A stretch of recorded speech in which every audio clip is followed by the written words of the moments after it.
খামারে মরা পাখির রেকর্ড হচ্ছে যে একদিনে 5টা পাখি মারা যাওয়াটা। বাংলাদেশে মানে গ্রাম ছেড়ে দিতে হবে, মানে আমার খামার থেকেও বন্ধ করে দিতে হবে। এত টাকা ইনভেস্ট করার পরে যদি এখন খামার বন্ধ করে দিতে হয়, এটা খুব কি হইলো আমার পাখিগুলার। যেমন অনলাইনে দেখতেছিলাম অনেকের পাখি মারা যাচ্ছে বার্ড ফ্লুর কারণে, খামার পুরো শেষ হয়। আসসালামু আলাইকুম। অনেক দিন হয়ে গেছে আমরা ভিডিও ছাড়ি না, মানে প্রায় 7-8 দিন হয়ে গেছে। তো অনেক ভাই জিজ্ঞেস করতেছিল যে ভাই আপনারা ভিডিও ছাড়েন না কেন, মানে মেসেজ করছে ফেসবুকে। তো এই বছর আমাদের নতুন একটা অভিজ্ঞতা হইলো, আর আমাদের কিছু সমস্যা হয়ে গেছিল পাখি, তার জন্য আমি ভিডিও করতেছিলাম না। কারণ আমি খুব ভয়ে ছিলাম যে কি হইলো আমার পাখিগুলার। যেমন অনলাইনে দেখতেছিলাম অনেকের পাখি মারা যাচ্ছে বার্ড ফ্লুর কারণে, খামার পুরো শেষ হয়ে গেছে, এরকম অনেক দেখা গেছে। তো আমাদেরও কিছু পাখি মারা গেছিল, আমিও খুব ভয় ছিলাম। তো কিভাবে কি সমাধান সমাধান করলাম, বা আমরা রোগ কিভাবে মানে ঠিক ধরলাম যেটা কি রোগের জন্য মারা যাচ্ছে, তো আজকে আপনাদেরকে বলার চেষ্টা করব। তো সম্পূর্ণ ভিডিওটা দেখবেন, আর আমাদের ভিডিওটা যদি ভালো লাগে অবশ্যই লাইক শেয়ার কমেন্ট করবেন। তো কিছুদিন যাবত দেখতেছিলাম আমাদের পাখি মারা যাচ্ছে। তো সপ্তাহে একটা দুটা পাখি মারা যায়, এটা আমাদের স্বাভাবিক, যেহেতু আমাদের পাখি কম। আমাদের আল্লাহর রহমতে খুবই কম পাখি মারা গেছে, এটা আল্লাহর কাছে লাখ লাখ শুকরিয়া আমাদের, যে আমাদের খুব কম পাখি মারা গেছে এবছর কি মানে এবারকে আমাদের খুবই কম পাখি মারা গেছে। এই শীত বলেন, মানে যতদিন ধরে আমরা পাখা খামারটা করতেছি। তো আল্লাহর রহমতে হঠাৎ করে আমরা দেখছি যে আমাদের কিছু পাখি দুর্বল হয়ে গেছে, মারা যাওয়া শুরু করে দিছে হঠাৎ, মানে কোনো কারণ ছাড়া।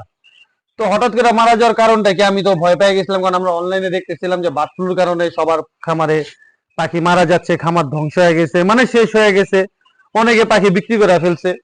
তা আমি ওই ভয় পেয়ে গেলাম যে আমাদেরও কি বার্ড ফ্লু হইলো কিনা। তো পরে কি করবো, আমরা দুইটা পাখি, যেদিন আমাদের একদিনে 5টা পাখি মারা গেছে, এটা হচ্ছে রেকর্ড আমাদের খামারে মরা পাখির রেকর্ড হচ্ছে যে একদিনে 5টা পাখি মারা যাওয়াটা। এটা খুবই অস্বাভাবিক লাগছে আমার কাছে। মানে সকালে দেখলাম 2টা, দুপুরে 2টা, রাত্রে একটা পাখি মারা গেছে। তো পরবর্তীতে আমি খুব ঘাবড়ে গেছি, কারণ আমার শেষ পুঁজি হচ্ছে এটা, যে আমাদের পাখি মারা গেলে আমার মানে তখন বাংলাদেশে মানে গ্রাম ছেড়ে দিতে হবে, মানে আমার খামার থেকেও বন্ধ করে দিতে হবে। এত টাকা ইনভেস্ট করার পরে যদি এখন খামার বন্ধ করে দিতে হয়, এটা খুবই টেনশনের। তো তখন আমি আল্লাহর কাছে দোয়া করতেছি, আল্লাহ যাতে আমার পাখির অন্তত বার্ড ফ্লু বা রানীক্ষেত না হয়। কারণ যদি এটা হয়ে যায় তাহলে আমার খামার জীবনে এখানে ফুল স্টপ লেগে যাবে। তো পরবর্তীতে যেদিন 5টা পাখি মারা গেছে আমাদের, তো সাথে সাথে আমি মানে আমাদের যে অভিজ্ঞ লোক আছে সে ভাইয়ের সাথে কথা বললাম, বললো একটা পাখি ছাড়ো ছিল, মানে কি বলে এটা, অপারেশন করে দেখো যে পাখির কি সমস্যা হইতে পারে। তো এই যে দেখেন, সামনে নিয়ে আসো ক্যামেরাটা। এই যে দেখেন এখনো কিছু ডিমে রক্ত আসতেছে, মানে পাখি এখনো পুরো দুর্বলতা কাটায় উঠতে পারেনি। তো ইনশাল্লাহ আমরা 2-1 দিনের মধ্যে এটা রিকভারি দিয়ে দেবো। এখন রিকভারি দিচ্ছি না, কারণ ওদের যে ট্রিটমেন্টটা হয়েছে বা যে অ্যান্টিবায়োটিক গুলো চলছে, এগুলো শরীরে থেকে আপনার জীবাণুনাশক গুলো বের করে দিলে তারপর আমরা মানে মাল্টিভিটামিনটা দিব।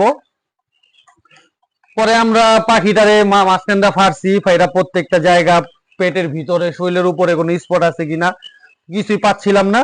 তো শেষমেশ আল্লাহর রহমতে আমরা একটা জিনিস যে সমস্যা বুঝতে পারছি, দেখেন একটা ডিম ফাটা, এটা হচ্ছে ক্যালসিয়ামের অভাব, এই যে কয়টা ডিমে। তো পরে যে আমরা আল্লাহর রহমতে একটা জিনিস মানে বের করতে পারছি, যে পাখির সালমোনেল্লা হয়ে গেছে, পেটে ইনফেকশন হয়ে গেছে। আর এটা হচ্ছে পাখির মানে এক হিসাবে দ্বিতীয় ধাপে চলে গেছে। যদি আর এক ধাপ যেত তাহলে পাখি আর বাঁচানো সম্ভব হইতো না। কারণ যেহেতু আমরা শীতের সময় সবাই বার্ড ফ্লু মানে এক এক রোগ নিয়ে চিন্তিত, ওই সময় সালমোনেল্লা হয়ে গেছে। তো ফার্স্ট টাইম বুঝতে পারিনি, যখন পাখিগুলো মারা যাওয়া শুরু হয়েছে তখন বুঝতে পারছি। আর পেটের থেকে রক্ত, মানে আপনি দেখবেন পাখির ডিম পাড়ার জায়গাটা দিয়ে রক্ত থাকে, মানে হয় দেখবেন যে পিছে রক্ত আসতেছে বা নাড়ি ভুড়ি বের হয়ে গেতেছে।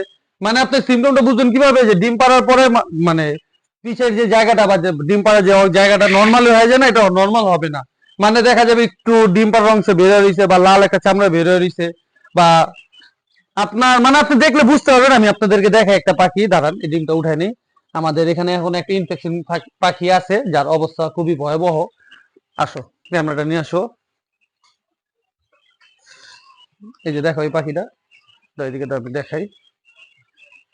এই যে দেখেন এই পাখিটা দেখছেন, এই পাখিটার অবস্থা মানে ইনফেকশন এখন খুব ভয়াবহ। যদি আল্লাহর রহমতে রিকভারি করার কথা, কারণ এখনো সুস্থ আছে, আগে থেকে খুব ভালো রিকভারি করছে। এই যে দেখেন পাখিগুলো আল্লাহর মধ্যে মানে এরকম অবস্থা হয়ে যাবে, এই যে পিছন দিয়া, এই যে দেখছেন কিরকম গুড়ের মতো লেগে রয়েছে বা নাড়ি বুড়ি দেখা যাবে। তো আস্তে আস্তে আপনাদের পাখিগুলো রিকভারি করতে হবে, মানে এরকম হয়ে যাবে যখন আপনার ইনফেকশন হবে। তো এই সময় আপনাদের করণীয় কি, যেমন আমরা যখন যে কাজটা করছি আমরা এটা বলি, মানুষেরটা আমি তো বলতে পারি না। আমরা যেমন ধরেন ডক্সিবেট দিছি, তারপর ওর স্যালাইন যেটা আছে 15 লিটারে 15টা দিছি, মানে পাতা ওর স্যালাইনের যেটা ছিল। তারপর ওর স্যালাইন দিছি 15টা, একটা কি জানি দিছি, ও ভিটামিন সি যেটাকে বলে ভিটামিন সি, এই ভিটামিন সিটা দিছি প্রত্যেক 15 লিটারে 15 ml। আমরা মানে প্রত্যেকটা জিনিস লিটারে 1 ml করে ব্যবহার করছি। এভাবে 3 থেকে মানে সর্বনিম্ন 5 দিন ব্যবহার করবেন, আস্তে আস্তে দেখবেন পাখি রিকভারি করতে থাকবে। তারপর যদি রিকভারি না হয় তাহলে ইনশাল্লাহ আমাদের সাথে যোগাযোগ করবেন, আমরা ভালো একটা ট্রিটমেন্ট বলে দিব। কারণ কি ভাই, আমরা পালতে পালতে এতটুকু অভিজ্ঞ হয়েছে আল্লাহর রহমতে যে পাখি যদি রানীক্ষেত বা বার্ড ফ্লু রোগটা না হয়, আলহামদুলিল্লাহ পাখি বাঁচায় ফেলার মতো আল্লাহ এতটুকু মানে জ্ঞান আমাদের দিছে। আর ইনশাল্লাহ আমরা খামার আরো বড় করে ফেলবো খুব শীঘ্রই। তো এখন আল্লাহর রহমতে আমাদের ডিমের হার, এটা হওয়ার পরে আপনারা বুঝতে পারবেন কিভাবে মানে কি সমস্যাগুলো ফেস করতে হবে।